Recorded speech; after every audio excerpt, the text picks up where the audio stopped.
You know what's really upsetting to me? People who like to play chess with your life. Would you rather be happy? Would you rather be right? Someone posed that question to me just today. My John the Baptist. Would you rather be happy or would you rather be right? Think about it. Your ego. Your ego makes it all about you, and you want to do what you want to do when you want to do it. No matter the cost. And in order to get the things you want in life, sometimes you got to be a little grimy. Sometimes you got to do some stuff that you wouldn't normally do. It's not in your character, but you really want this thing. Whatever it may be. Now, what happens during that? That ego is getting that monetary thing that you want, but everything around you is in chaos now and has been messed up and put out of order because you are acting on your ego. So you are going against the law of nature. And so that then spreads out to the people around you and they are affected. Ego, chess moves, you want to be a pawn, you want to be a rook, are you disposable? What is the goal?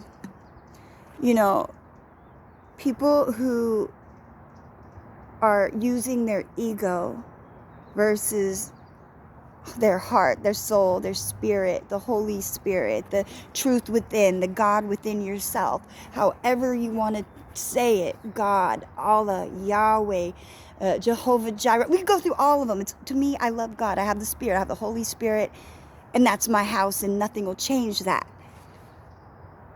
I'm working on getting rid of my ego because I know in my life, of course, I have done things to get stuff that I thought I wanted where, it was maybe not the best choice. Then you think about the other side. What happens when you start making moves based on your soul and your spirit and what your gut tells you, and that inner voice that is generally so quiet we can't hear it because it's muffled by all these other things, all these ego things. I want this, I want this, I want this. And you lose track of your true self, of when you came into this world, when you were little, when you first came into this world. What were your thoughts? What were you thinking when you first got here? What was your dream and goal?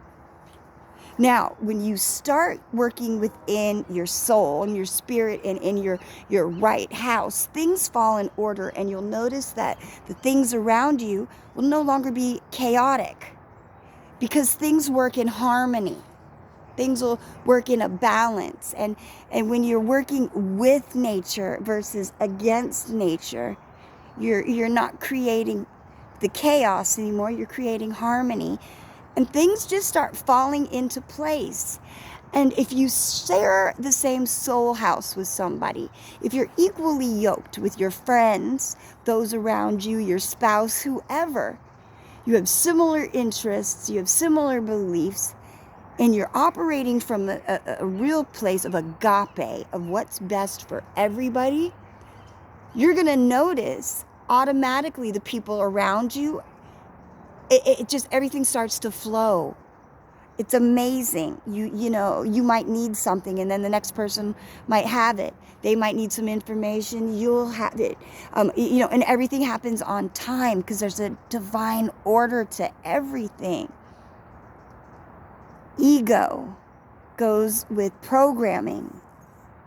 The brain is so programmed by television and external factors and keeping up with the Joneses that you think, because that was what you've seen, that's how it's supposed to be.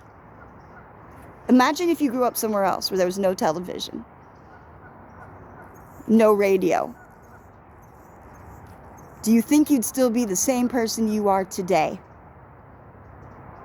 If you hadn't visually seen the stuff that you'd seen, would you have made the decisions you have made today?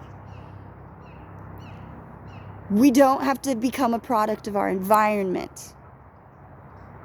Sometimes we don't like the environment we're in and we have to change it. And you got to start with that soul house.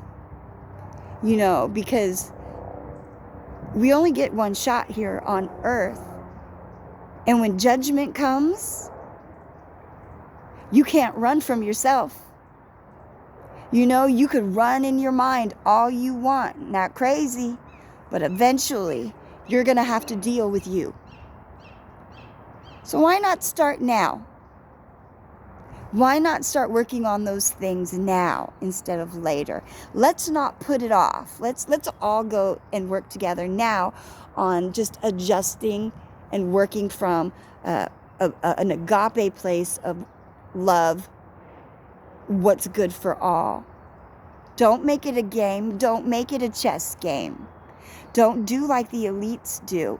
We don't want to live on that monopoly board that they do. We don't want to be beholden to false doctrines. See, they say that many would be deceived in the end times. And I think those end times are different for everybody.